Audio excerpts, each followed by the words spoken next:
Hello, আসসালামু আলাইকুম। এই যে হসপিটালে আছি। আমার হাজব্যান্ড অসুস্থ তো ভিজিট আওয়ারে গেছিলাম হসপিটালের পাশে। হোটেলে আছি। হোটেল থেকে খাবার দিচ্ছে, খাইতে তো ইচ্ছা করে না। যাওয়ার সময় দিয়ে গেছিলো খাবার, আমি বলছি না আমার খাওয়া যাবে না পেটে, থাক আমি আগে দেখে আসি। এত এত খাবার পাঠাইছে, এত খাবার আমি খাবো? একটু খাবো আর কি। খাবার দিছে এত এত।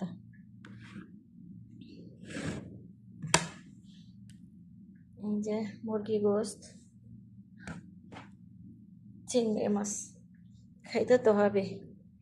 এই দুদিন যাবার খাবার নেই, আজকে শরীর কাঁপতেছে, বলতেছে খান খান, না খাইলে বাঁচবেন।